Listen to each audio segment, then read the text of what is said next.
నిన్న NEET exam దేశవ్యాప్తంగా జరిగింది. ఈ పేపర్ ఎలా వచ్చింది, దాని విధి విధానాలు ఎలా ఉంటాయి, రేపు పొద్దున్న పిల్లలు ఎటువంటి మార్కులు వచ్చిన వాళ్ళకి సీట్లు వస్తుంది, ఇవన్నీ డీటెయిల్స్ వారిని అడిగి తెలుసుకుందాం. ముందుగా వైఆర్కే గారిని అడుగుదాం. వైఆర్కే గారు, నిన్న పేపర్ని కొంచెం మీరు విశ్లేషించి చెప్పగలరు? ఓకే సార్, ఖచ్చితంగా. యాక్చువల్గా నిన్న మధ్యాహ్నం 2 to 5 జరిగిన నీట్ ఎగ్జామ్లో లాస్ట్ ఇయర్తో పోలిస్తే, ఇది 2025 నీట్ పేపర్తో పోలిస్తే 2026 ఫిజిక్స్ పేపరు డెడ్ ఈజీ అండి. లాస్ట్ ఇయర్ అవుట్ ఆఫ్ 45లో 24 క్వశ్చన్స్ వెరీ డిఫికల్ట్ రేంజ్లో ఉన్నాయి.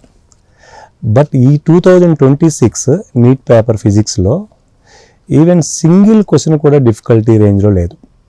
చాలా చాలా చాలా ఈజీగా ఇవ్వటం జరిగింది. దీనివల్ల ఏం జరుగుతుంది అంటే కట్ ఆఫ్ మార్క్ అనేది పెరగటం జరుగుతుంది. కాంపిటీషన్ కూడా చాలా ఎక్కువ అవుతుంది. ఇప్పుడు లాస్ట్ ఇయర్ కనుక మనం చూస్తే ఓసీకి 404కి వచ్చింది తెలంగాణలో, ఇది ప్రైవేట్ ఏలో 404కి వచ్చింది. ఎస్.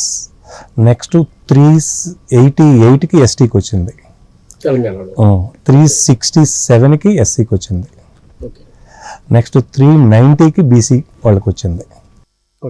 ఈ ఏడు కనుక మనం కనుక ఒకసారి చూసుకుంటూ పోతే ఆంధ్రాలో ఇంకొద్దిగా హెవీగా ఉంది సార్. ఆంధ్రాలో కాంపిటీషన్ అనేది ఇంకొద్దిగా హెవీగా ఉంది. బికాస్ ఆఫ్ ఏంటంటే అక్కడ కొద్దిగా కాంపిటీషన్ ఎక్కువగా ఉండటము, కోచింగ్ సెంటర్స్ ఎక్కువగా ఉండటం వల్ల అక్కడ కట్ ఆఫ్ కొద్దిగా ఎక్కువగా ఉంది. ఇక్కడ 404 అయితే ఆంధ్రాలో 510కి వెళ్ళింది, ఓసీకి 508కి వచ్చింది.